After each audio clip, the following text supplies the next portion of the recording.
একটা লড়াই হয়েছে ফেসিবাদের বিরুদ্ধে, আর একটা লড়াই হবে দুর্নীতির বিরুদ্ধে ইনশাআল্লাহ।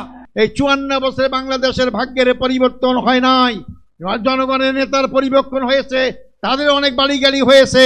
যারা পুরানো কায়দায় এই দেশে আবার শাসনকে ফিরিয়ে আনতে চায়, জনগণ তাদেরকে সেই সুযোগ দেবে না। শাসনতান্ত্রিক ব্যবস্থার মৌলিক পরিবর্তন না করে আপনারা নির্বাচনের দিকে হাঁটবেন না। কোন দেশপন্থী, কোন বাদপন্থী, কোন শক্তির আর জায়গা হবে না। দুকুল ভাঙা ঝড়ের মতো নৃত্য তুলে পায়, আয় তারুণ্য আয় আয় আয় তারুণ্য আয়, আয় তারুণ্য আয় আয় আয় তারুণ্য আয়, আয় আয় তারুণ্য আয়, আয় তারুণ্য আয় আয় আয় তারুণ্য আয়।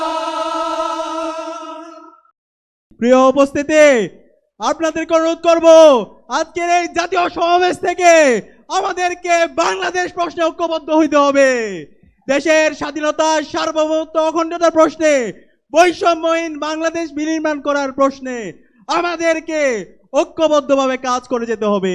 সেই লক্ষ্যে আজকে বাংলাদেশ জামাত ইসলামী যেই 7 দফা আমাদের সামনে নিয়ে এসেছে, সেই 7 দফা বাস্তবায়ন না হওয়ার আগ পর্যন্ত আমাদের কি আরেকটি বিপ্লবের ডাক দিতে হবে। আমরা কি প্রস্তুত আছি? আগামীর বিপ্লব হবে ইসলামের বিপ্লব ইনশাআল্লাহ। আগামীর বাংলাদেশ হবে ইনসাফের বাংলাদেশ। এই বাংলাদেশে আবারও নতুন করে মুজিববাদী ভারতপন্থী শক্তিগুলো এখন সক্রিয় হচ্ছে। আমাদের মধ্যে মতপার্থক্য থাকতে পারে, কিন্তু এই বাংলাদেশে বাংলাদেশপন্থী ব্যতীত কোন দেশপন্থী, কোন বাদপন্থী, কোন শক্তির আর জায়গা হবে না।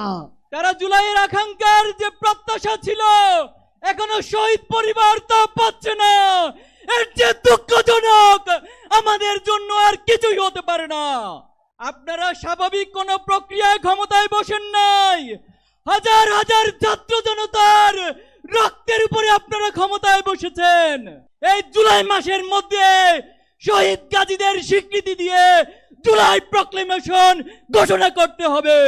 ছাত্র জনতার সংগ্রামের মধ্য দিয়ে যেই রক্ত এবং প্রাণের বিনিময়ে আমরা এই ঐতিহাসিক পরিবর্তন পেয়েছি, এই পরিবর্তনকে টেকসই করার জন্য আজকে বাংলাদেশের মানুষ যে শাসনতান্ত্রিক এবং সরকার ব্যবস্থার পরিবর্তনের আওয়াজ উঠিয়েছে, সরকারকে বলতে চাই সেই শাসনতান্ত্রিক ব্যবস্থার মৌলিক পরিবর্তন না করে আপনারা নির্বাচনের দিকে হাঁটবেন না।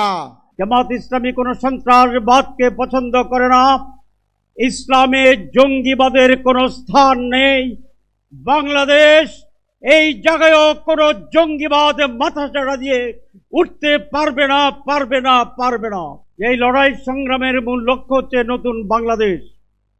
54 বছরের শাসনের যে বাংলাদেশ ছিল, 5 আগস্ট ছিল, সেই বাংলাদেশের যে পরিচালনা নেতৃত্ব, যে প্যাটার্ন, তার বিরুদ্ধেই চূড়ান্ত প্রত্যাখ্যানের বিপ্লব। আমরা নতুন বাংলাদেশ চাই। যারা পুরানো কায়দায় এই দেশে আবার শাসনকে ফিরিয়ে আনতে চায়, জনগণ তাদেরকে সেই সুযোগ দেবে না।